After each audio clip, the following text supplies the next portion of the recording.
तर ही आहे आमची पणजी आजी. ही आजी आज नदीवरनं मासे घेऊन आलेली आमची आजी. तर तेच आता पणजी आजी करायला बसलेली आहे. तिला थोडा पण आराम करवत नाही. मासे बघितले आणि लगेच बनवायच्या मागे. आता आजीच्या हाताची चव काही वेगळीच आहे. त्यांचं कसं आहे, नुसतं मसाला घातलं, मीठ घातलं तरी त्यांच्या मासे बनतात ना, त्याला काही वेगळीच चव असते त्यांच्या हाताची, की खातच राहावं.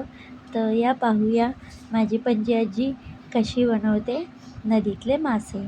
तिने पाहू शकताय पहिले मिरची आणि लसणाची काय फोडणी दिलेली आहे. आणि मस्त बघा, ती चमच्याचा वापर करत नाही, तर ती कपडा घेऊनच टोप हलवते, जेणेकरून ते नीट तेलात इथून तिथून मस्त तळले जाते, फोडणी चांगली येईल. ही पणजी आपली आता आपल्याला सांगेल एक एक करून. सांगणार नाही, आता तिचा आवाज थोडा कमी येतोय मोबाईलमध्ये. मग आपणच पाहूया ती कशी काय बनवते. तिला लय जेवणाची बनवण्याची सगळ्याची हौस आहे, सगळं मुळात काम करण्याची. याची ती पहिलं तिने चेक केलं आहे तेल चांगलं तापलं आहे का नाही. त्याच्यात एक एक करून ती आता पहिल्या उसऱ्या सोडते, जेणेकरून मस्त असं खमंग आंबटपणा त्याच्यात येईल चवीला. आणि आता त्यानंतर त्याच्यात मासे सोडायला घेईल हळूहळू करून. आणि एवढंच नाही बरं का, त्यात तिचा पायही दुखते, तरीही ती मासे करायला म्हटली की मीच करते बाबा. ही अशी आमची दणकट आणि अशी आजी, जी कामाला मागे पुढे बघत नाही, मस्त काम आणि काम करते.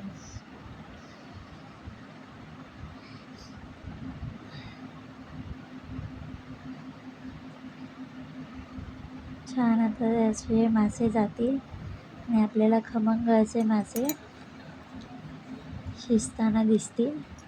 आजीची एक वेगळी स्टाईल आहे, त्या स्टाईलने तुम्ही कधीतरी मासे बनवून बघा. असं तेल सगळीकडे नीट हलवून घेतलं आहे टोपात आजीने, जेणेकरून मासे खाली चिपकू नयेत. इस्टोचं प्रमाण सगळं आजी नीट बघते.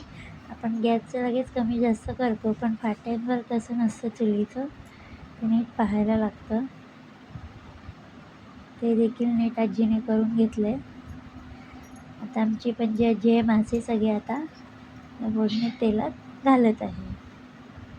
तिने आधीच मॅरिनेट करून ठेवलं बघा. आपण आत्ता करतो, पण जुनी लोक पहिल्यापासूनच सगळं असं कालवून ठेवायचे. म्हणजे आत्ताच आहे, पण सगळं पहिल्यापासूनच होत आलेलं आहे. आणि ही एक आजीची स्टाईल मला खूप आवडलेली आहे. ती इतर चमचेचा वापर करत नाही, जेणेकरून त्या माशांना तुकडे तुकडे होतील, मोडतील, तुटतील मासे. इथे ती टोपानेच हलवून सगळं एकजीव करते. आणि हे आपले फायनली मासे रेडी.